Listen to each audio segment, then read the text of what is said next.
Europe 1. Question de santé avec le docteur Gérald Kierzek et Isabelle Quenin. Mais avant d'ouvrir notre dossier du jour consacré à la crise de foie, Isabelle, vous avez repéré dans la presse l'actu santé bien-être du jour. C'est votre revue de presse et on commence avec une simple pommade pour traiter la maladie de Lyme. Ah oui, Ou de Lyme. On dit de Lyme. Enfin, de toute façon, comme c'est la tique qui parle, Oui, elle voilà, dit c'est comme ça. elle veut.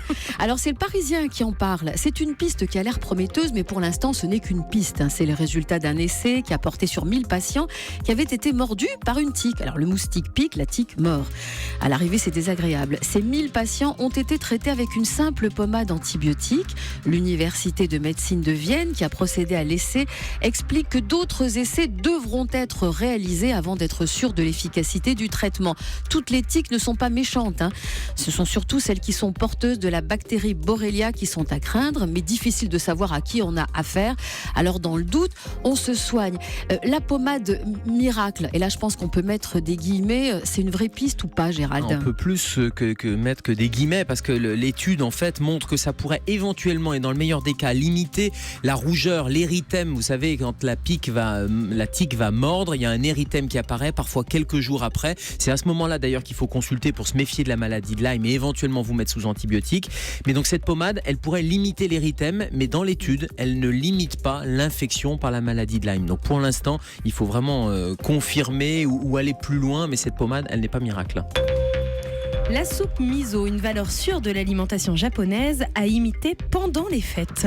Il vaut mieux dépenser son argent dans le miso que chez le docteur. C'est un proverbe japonais à propos du miso, principal ingrédient de la célèbre soupe nationale. Le miso, c'est l'aliment de base, Anissa. Il est obtenu à partir d'une préparation à base de graines de soja écrasées, fermentées et cuites à la vapeur. Alors vous rajoutez de l'orge, du champignon et du riz. Et puis vous laissez vieillir le tout 3 semaines à 1 an.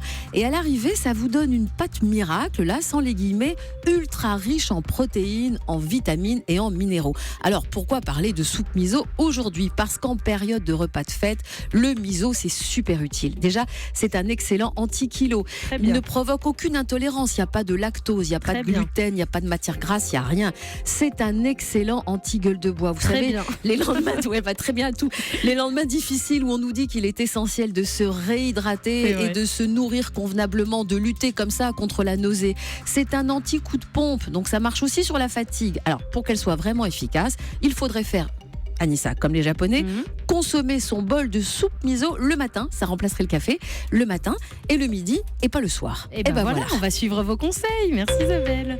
De moins en moins de médicaments en stock dans les pharmacies. Et l'année se termine avec un constat alarmant. Les malades ont de plus en plus de mal à se procurer certains médicaments. Et cette pauvreté des stocks inquiète considérablement l'Agence nationale de sécurité du médicament.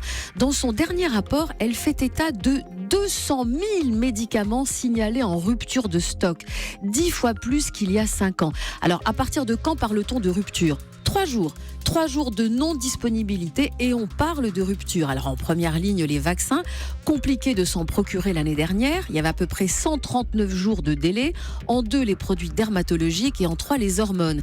Alors en cause, de nouvelles stratégies industrielles. On rationalise les coûts. Conséquence, les laboratoires fonctionnent en flux tendu, sans oublier le manque de matières premières ou encore les sites de production qui ferment. Bref, bientôt, on commandera ces médicaments avant d'être malade pour être sûr de les trouver. Gérald. Bientôt, si on n'est pas malade, c'est encore mieux, on n'aura pas besoin de médicaments. Mais surtout, il y a des alternatives. C'est vrai qu'il y a des ruptures, mais il y a quand même des alternatives, notamment sur les vaccins. Il y avait une catégorie de vaccins trivalents qui n'étaient pas disponibles, mais d'autres étaient disponibles. Et puis surtout, les pharmaciens ont le droit de substituer, ce qu'on appelle le droit de substitution. Quand on vous prescrit un médicament, s'il n'y a plus celui-ci, on peut vous en donner un autre.